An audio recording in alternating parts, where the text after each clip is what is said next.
Hi everyone, how are we getting on? I'm currently working on the next video and the one after that as well, although based on how the one after that is going, it is slowly eating me up from the inside. It's pretty painful to get through, so I'm not sure that I will for a while. But for the moment, I just wanted to comment on this Harper's magazine, A Letter on Justice and Open Debate, which was signed by a lot of people that I suppose would look up to, admire, that kind of thing. We have Noam Chomsky.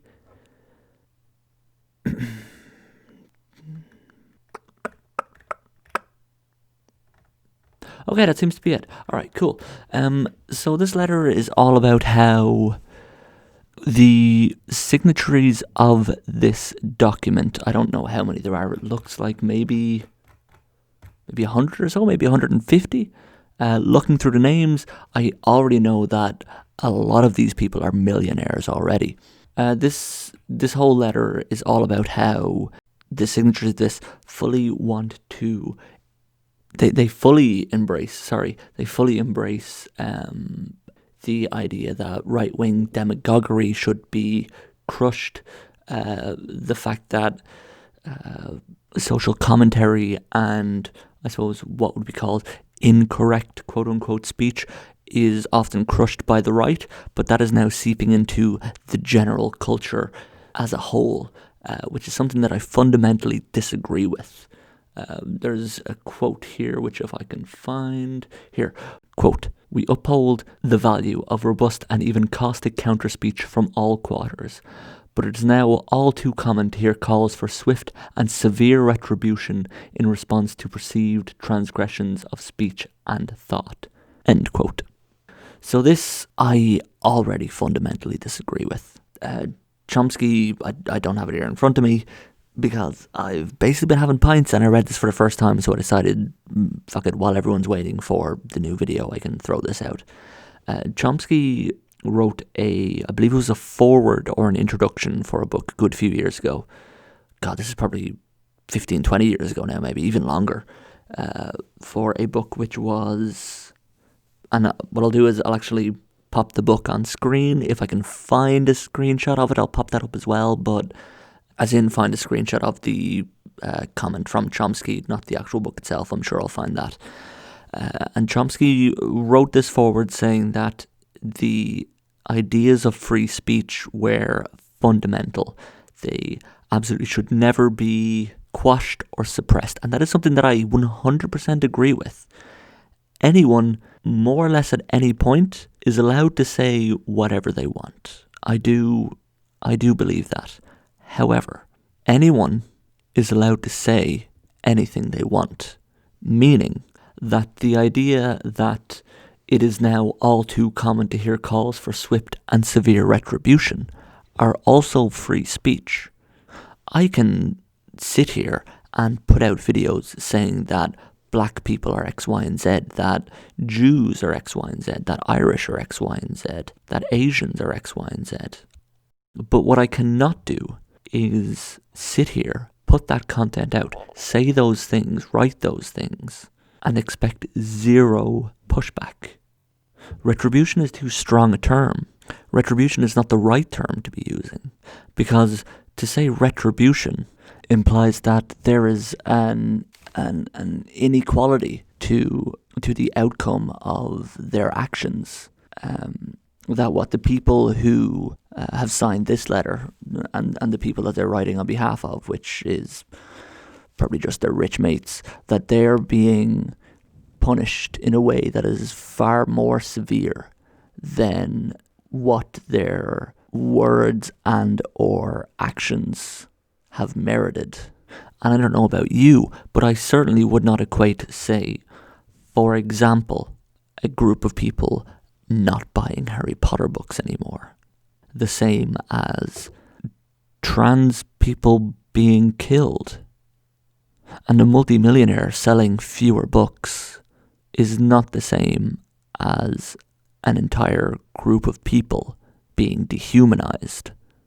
To be quite honest, this whole list to me seems as though it is a group of the elite trying to maintain their status of the elite. Because the last thing the elite want are the common plebs to be even questioning what it is that they're talking about. The idea that the common folk might have an opinion is disgusting. That's fucking disgusting. Nobody wants that. Quote, the stifling atmosphere will ultimately harm the most vital causes of our time. End quote. But it won't. The most vital causes of our time are not raised, are not helped by rich people. These are causes that are fought for, that are died for by the working classes. Not by some arsehole who's written a book that sold 100 million copies or whatever it is. The idea that this is a call to arms against cancel culture, which, as far as I'm concerned, based on the examples that I've seen, doesn't seem to exist for those who haven't done genuine, extraordinary crimes. Extraordinary here in the bad sense, not extraordinary in terms of, oh look, they've done a thing. This is the elite looking after themselves, not the elite looking for free speech, not the elite looking for fair and open and honest debate. Because if they wanted fair and open and honest debate, then they wouldn't be signing this letter. Quote, we refuse any choice between justice and freedom which cannot exist without each other. End quote. Absolutely, they can't. But who are you to judge what is just? I mean, the whole thing is, this really all boils down to the fact that if somebody said, say J.K. Rowling, to use the example, because she is very much in the news these days, if J.K. Rowling's publisher decides to not publish the Harry Potter books anymore, for example, was that the people who did that? Was it the thousands of people on Twitter who disagree with her anti-trans rhetoric who did that? I could have sworn I just heard like 4 or 5 people say yes. The answer is no. The answer is no. It was not the people who did that. It was the publisher who did that. And it's funny, they go through at one point giving examples of how transgressions of speech have resulted in people being punished. I'll read the quote here. Quote, editors are fired for running controversial pieces. Books are withdrawn for alleged inauthenticity. Journalists are barred from writing on certain topics. Professors are investigating for quoting works of literature in class. A researcher is fired for circulating peer-reviewed academic study, and the heads of organizations are ousted for what are sometimes just clumsy mistakes. End quote. The people have not done this. Those in charge have done this. This is not a censorship issue, as far as I can see. This is a capitalist issue. Oh, here we go again. But really though, I mean, myself and 100 mates can tweet at, Harper Collins. It's the closest publisher I can see in a book near me. That doesn't mean anything. That's nothing. They don't give a shit. But if myself and 100 mates tweet at Harper Collins and we say that we're not going to buy a book by X author, and then they see a noticeable decline in the sales, that's different. Now their bottom line is being affected. The idea that this is something which is a cancel culture, which is stopping people from speaking honestly, speaking freely, preventing people from making mistakes, as it says in the quote, it's just false. That's not what this is. There is no issue with anyone saying what they want. Anyone can say, everyone does say what they want. I mean, Lord knows, I read a tweet earlier on that said that the people who are complaining about cancel culture are the kind of people I wouldn't be able to avoid unless I destroyed my phone and lived in a bunker, something along those lines. But that's true. Nobody is denied a platform these days. You might have a slightly smaller platform than usual, but that's not cancel culture. That is your ideas not being as popular and therefore not making as much money as those who hired you wished you would.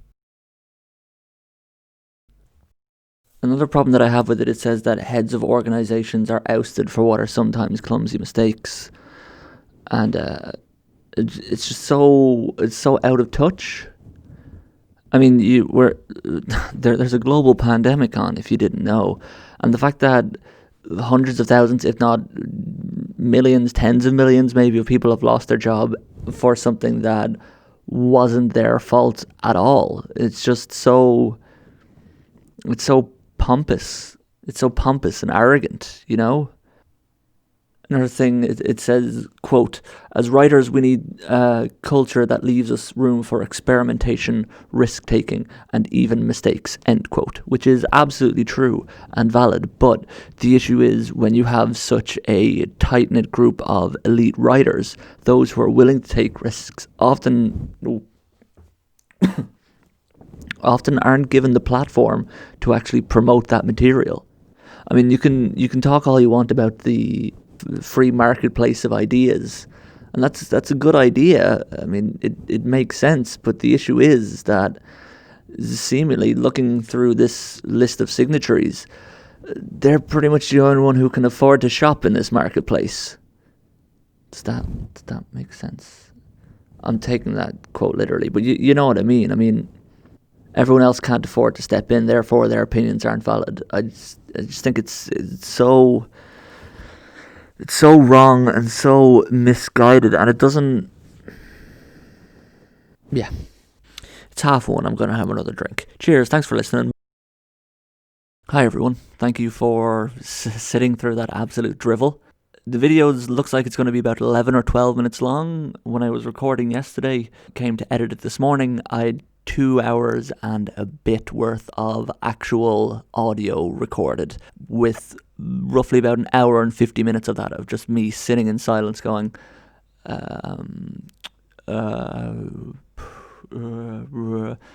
so it was funny to sit there, cut out just all the silence, tried to keep in as much as possible, kept in the slurs, kept in some of the uhs, kept in some of the speaking errors, the slips of the tongue, all that kind of stuff. You know, why not? I thought it would be something different, something a bit interesting to do.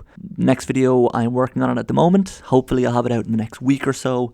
You can give me a follow on Twitter at PaulTheRobinYT.